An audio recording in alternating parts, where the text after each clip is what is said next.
Salam Indonesia, salam Nusantara dari Sabang sampai Merauke, dari Miangas sampai Pulau Rote. 5 menit bersama dengan Firman. Kiranya Tuhan memberkati kita. Mantap, mantap, mantap. Puji nama Tuhan. Sebelumnya kita berdoa, Tuhan Yesus, Tuhan tolong kami untuk terus berjalan dalam kehendak-Mu. Dalam nama Yesus kami bersyukur dan berdoa. Haleluya, amin. Puji nama Tuhan. Dan firman Allah saya ambil dalam kisah Kejadian 16 ayat yang ke-7 sampai dengan ayat yang ke-16. Nanti bisa dibaca. Dan kita dalam dalam cerita ini kita bisa melihat kesalahan fatal yang dilakukan oleh 3 orang. Yang pertama yaitu si Sarah yang bodoh. Bayangkan saja, bukan dia menantikan janji Allah, justru dia memberikan ini hambanya kepada si suaminya untuk dihampiri.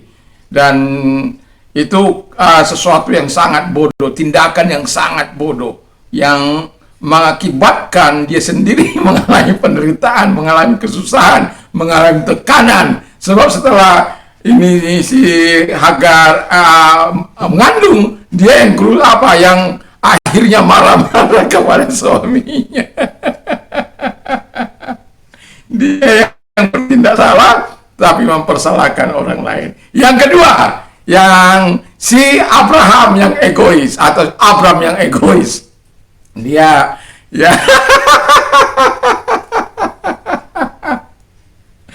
dia seperti katakan, mungkin ketika dikatakan oleh istrinya ini ambil, Abraham kata, seperti mendapat durian runtuh. Bukan, mang, sabar. Janji Tuhan harus kita terima dari Tuhan. Jangan menyelesaikan masalah seperti tadi pagi saya katakan dengan cara sendiri. Kita harus sabar, tetapi karena dia egois, hanya kepentingan dirinya sendiri. Jadi manusia jangan egois, jadi suami jangan egois ya. Ya, sabar menantikan janji Allah sebagai sebagai manusia yang penuh dengan kelemahan kekurangan ini, tetapi tetaplah jangan miliki sifat yang egois. Yang ketiga yang dilakukan oleh Hagar, dia pasrah saja. Bukan dikatakan sama nyonya, nggak boleh.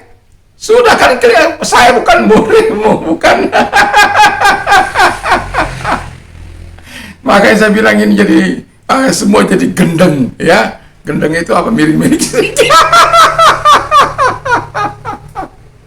Jadi kan ketika saya membaca ini, saya penuh dengan tertawa, penuh dengan pikiran-pikiran. Kenapa ada suami, ada istri, ada orang yang seperti ini gitu. Tapi kalau kita lihat zaman sekarang ini, wah, heranlah. Bukan Yesus heranlah, tapi manusia heranlah. Heran dalam melakukan tindakan-tindakan yang tidak memuliakan Tuhan. Tetapi saya salut, dan tema kita adalah Tuhan membuat solusi yang terbaik. Jadi si bodoh, si egois, si yang pasrah, pada akhirnya mereka mengalami penderitaan. Si Sarai merasa dilecehkan, direndahkan. Sementara si egois, dia tidak mau bertanggung jawab. Lalu si ini siapa ini? Yang satu ini si Hagar, dia merasa sombong, merasa hebat, ya, dan lain sebagainya. Tetapi ketika peristiwa kehebohan itu terjadi dan penindasan yang dilakukan sampai si Hagar tidak dapat bertahan. Tapi yang mau saya katakan, Tuhan datang kepada Hagar, bukan datang kepada Abraham, bukan datang kepada Sarai, tapi Tuhan datang kepada kepada Hagar agar dia kembali kepada tuannya, kepada nyonyanya, dan Alkitab mengatakan bahwa dia akan tetap diberkati oleh Tuhan, dipelihara oleh Tuhan. Dan pada akhirnya kita bisa melihat bahwa akhirnya Sarai dapat menerima, Abraham dapat menerima kehadiran apa yang mereka perbuat, walaupun itu pada akhirnya dosa yang dibawa akibat dosa yang dibawa oleh mereka, mengakibatkan mereka mengalami banyak petaka. Itulah sebabnya jangan pernah mengundang dosa dalam keluarga supaya petaka tidak ada. Tapi kalau Anda terlanjur, datanglah kepada Tuhan yang dapat menyelesaikan solusi yang terbaik, memberikan solusi yang terbaik bagi kita. Mari kita tunduk kepada dan kita berdoa.